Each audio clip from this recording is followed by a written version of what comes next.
Xitoy masalalari bo'yicha tonilgan oliy tadqiqotchisi doktor Adrian Zenz ishg'ol qilingan Sharq Turkistondagi Uyg'urlarning majburiy emgaki to'g'risida yangi doklad tayyorladi. Adrian Zenz tarafidan e'lon qilingan jinoiy ishlar emgakida yangilik yaratish, qayta tarbiyalash, majburiyat emgaki va Uyg'ur avtonom rayonidagi majburlash xarakterli ijtimoiy birlashish nomli dokladda Xitoy Kompartiyasining majburiy emgak va qayta tarbiyalash usuli va rayondagi Uyg'ur nüfusini kontrol qilish va assimilyatsiya qilishda qo'llanilgan usullarning o'zgarishi tahlil qilingan.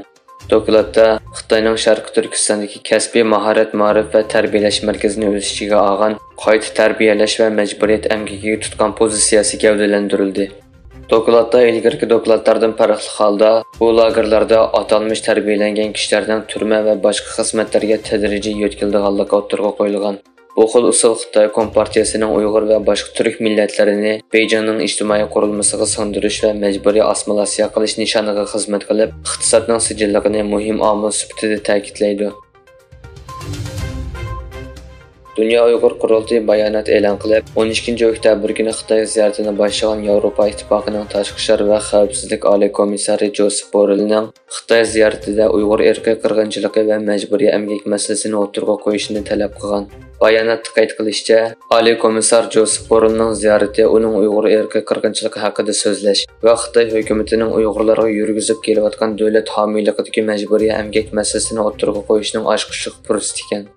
Josep Borrellning Xitoy ziyorati bu yil 4 va 7 oyda orqa-orqadan 2 qatim kechiktirilgan bo'lib, uning 12 oktyabr Shanxayga yetib kelganligi ma'lum. Amerika Davlat Majlisining bir komiteti 12 oktyabr doklad e'lon qilib, Amerikaning birli vaqtda Rossiya va Xitoyga qarshi ikki safda urush qilishga tayyorlik ko'rish kerakligini bildirgan.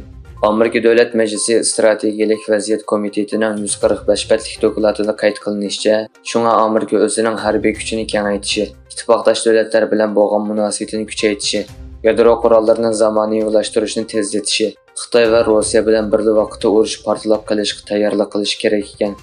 Dokladda aytilishicha, Rossiya bilan Xitoyning yadro qurollar tahdidi 2027 bilan 2035 yil orasida texnik yig'ilishidi ekan.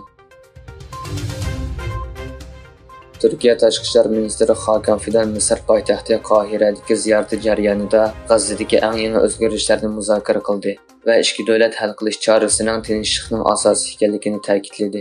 Misrlik mansabdoshining taklifiga binoan Qohirada 2 kunlik rasmiy ziyoratda bo'lgan Tashqi ishlar ministri Hakan Fidan Misr prezidenti Sisi bilan ko'rishgan. Ministr Fidan Isroilning tinchligi arab davlatlari bilan emas, asosiy falastinliklar bilan birga bo'lishi kerak degan. Yana bir tarafdan Xitoy tashqi ishlar ministri Wang Yi bilan Amerika davlat ishlar kotibi Antony Blinkenning tunugin telefonda suhbatlashganligi va Avstraliya bilan Falastin o'rtasidagi to'qnashuvga munosabatlik eng yangi taraqqiyotlarni muzokara qilganligi xabar qilindi. Amerika Shimoliy Koreyaning Rossiyaga 1000 yuk mashinasi harbiy aslaha va o'q-dori avatganligini o'tirg'a qo'ydi.